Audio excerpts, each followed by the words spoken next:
Oi, turma, vamos continuar? Página 32, Organização do Espaço Econômico. Nós estávamos falando sobre Cuba e vamos continuar. As primeiras medidas tomadas por Fidel Castro quando assumiu o poder foram da reforma agrária, que rompeu com o histórico domínio dos latifundiários sobre a maioria da população e a nacionalização das empresas estrangeiras, a maior parte delas estadunidenses. Paralelamente, no campo, o incentivo à modernização das cooperativas camponesas e as fazendas estatais contribuiu para a expansão dos cultivos e o aumento da produtividade, principalmente da cana-de-açúcar, do tabaco e do café. Vocês sabem que Cuba ele é o maior produtor de charutos, os melhores charutos do mundo, os cubanos.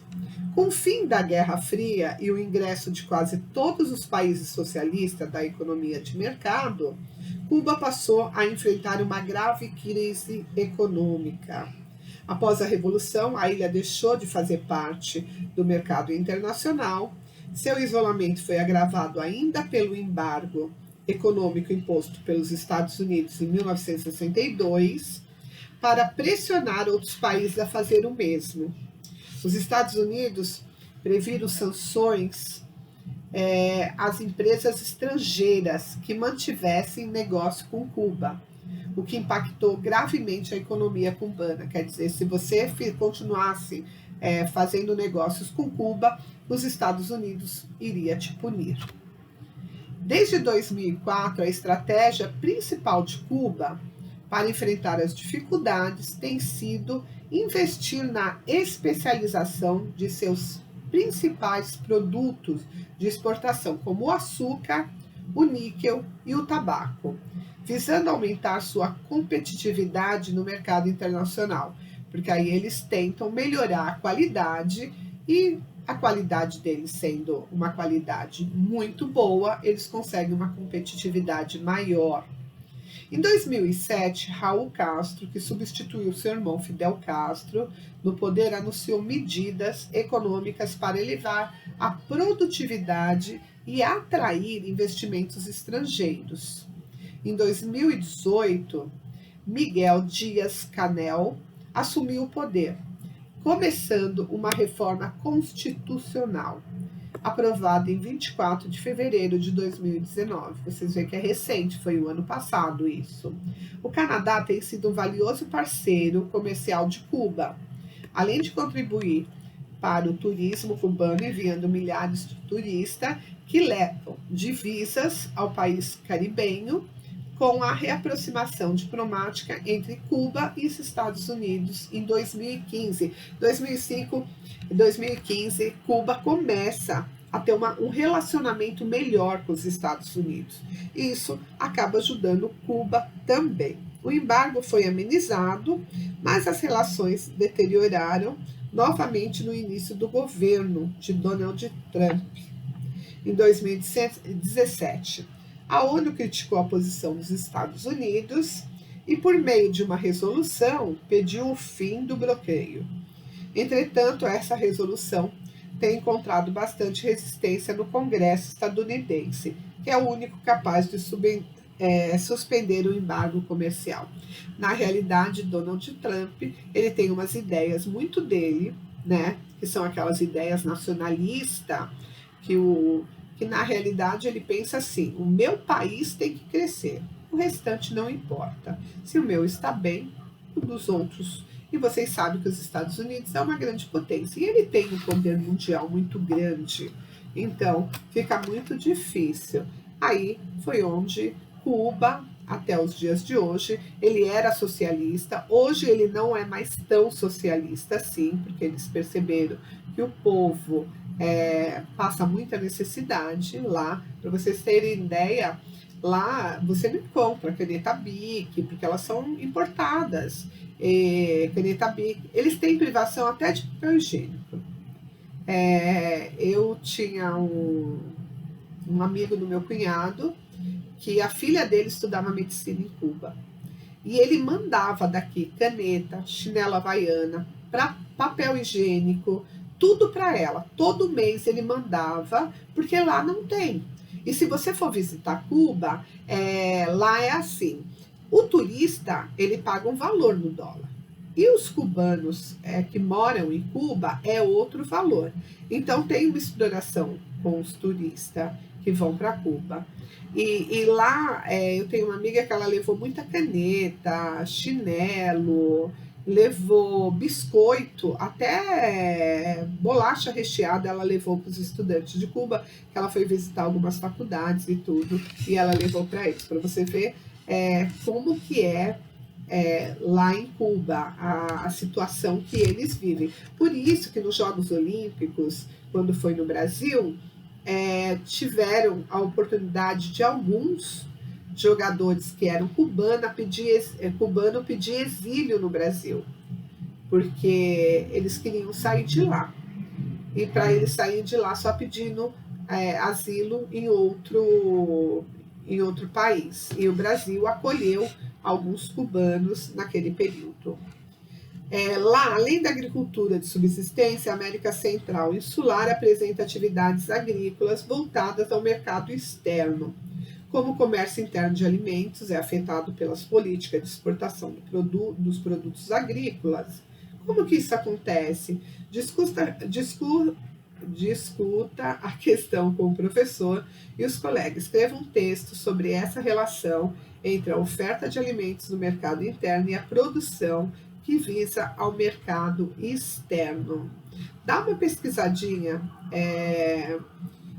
sobre essa discussão, principalmente como o comércio interno de alimentos é afetado pelas políticas de exportação de produtos agrícolas, principalmente em Cuba, tá? Para vocês terem um conhecimento maior. A importância econômica da América do Sul. Esse daqui é um mapa político da América do Sul, e nós vamos falar da importância econômica dela. Então, aqui nós temos o Brasil, né? E nós temos Argentina, Peru, Chile, Quito, no Equador, Bogotá, na Colômbia, Caracas, na Venezuela, Suriname e assim por diante. A América do Sul, ela é formada por 12 países e um enclave colonial, a Guiana Francesa. Os países sul-americanos apresentam níveis de desenvolvimento econômico e social diferentes, com algumas economias marcadamente agrícolas e outras já em níveis mais avançados de industrialização e tecnologia. Todos eles são importantes no cenário latino-americano, seja econômica, social ou politicamente. Mas, por questões práticas, apenas alguns serão destacados nesse capítulo. Então, aqui, olha, nós vamos ver a Venezuela. A Venezuela, ela é rica em quê? Ela é rica em petróleo. Aliás, não dá nem para acreditar que a Venezuela passa pelo que ela está passando agora, sendo tão rica em petróleo. Até o início do século XX, a Venezuela manteve sua tradição colonial do país agroexportador. Os principais produtos exportados eram café e cacau, que ainda representavam importantes fontes de divisas. Com o início da exploração do petróleo, a economia da Venezuela passou por um profundo processo de modernização e diversificação, com importantes investimentos públicos no setor industrial e de infraestrutura, principalmente urbana, quer dizer, deixa de ser um país agricultor para ser um país urbano, industrializado. Com o fim da Primeira Guerra Mundial e a intensificação da hegemonia estadunidense, em todo o continente as empresas dos Estados Unidos passaram a comandar a exploração de petróleo. Desde a década de 1960, porém, a Venezuela propõe a nacionalização de todas as atividades ligadas à exploração e ao beneficiamento do petróleo. O país detém a maior reserva mundial de petróleo cru e ajudou a fundar a Organização dos Países Exportadores de Petróleo, a OPEP. O processo de industrialização da Venezuela teve início em meados da década de 1930, com investimentos de capital nacional. Depois da Segunda Guerra Mundial, com o investimento de capital, os investimentos passaram a ser preferencialmente estadunidenses e voltado a indústrias pesadas ou de bens de produção. A intervenção do Estado da economia do país cresceu na década de 1960, intensificando-se a nacionalização do petróleo em 1975. Então, vocês vejam, a Venezuela era um país com recursos próprios e que tinha um investimento na agricultura. A partir de um período, ela descobre o petróleo e ela vê que tem uma grande reserva de petróleo, e depois da Segunda Guerra Mundial, ela passa a ser bancada pelos Estados Unidos. É óbvio que os Estados Unidos da América não vai bancar um país à toa, ela faz o investimento com um retorno próspero para eles. Então, a Venezuela passa a ter o investimento através dos Estados Unidos da América. Desde a década de 60, o governo incentiva a migração das atividades industriais para além de Caracas, o que levou à criação de um polo industrial em Ciudad Guayana e ao desenvolvimento das cidades menores no interior, como Porto de la Cruz e San Cristóbal. Além do petróleo, a Venezuela apresenta outros recursos naturais considerados, como o gás natural, a bauxita e o ferro. Aqui nós temos dois gráficos, gente. As reservas mundiais de petróleo cru, participação dos países da OPEP, e aqui nós temos a produção do petróleo entre países membros da OPEP. Então, esses dois gráficos mostram quais são os países que têm em bilhões de barris. Aí nós temos aqui o Equador, a Venezuela, o Irã e assim por diante. Assim como o petróleo, a produção de petróleo bruto em países membros da OPEP também, que aí nós temos também Argélia, Angola, Equador, Guiné e assim por diante. Ok? Esses gráficos ajudam a gente a entender onde tem mais petróleo e onde tem menos petróleo. Ok? Desde o final do governo Hugo Chávez, em 2013, a Venezuela enfrenta uma crise econômica social relacionada à excessiva dependência econômica do petróleo, agravada pelas instabilidades políticas do governo de Nicolás Maduro, sucessor de Chávez. Eles são, basicamente, poderes extremamente autoritaristas, né? E que o povo vive atualmente, o povo venezuelano, eles migraram bastante para o Brasil devido às condições da Venezuela, onde as pessoas passam muita fome. Lá o dinheiro deles é controlado, eles não podem, eles têm uma cota ao dia para poder retirar. O país passa por grandes crises e para que ele melhore, precisa de muita coisa. A inflação lá está altíssima, né? Aí o acumulado de perdas do dinheiro venezuelano é muito grande.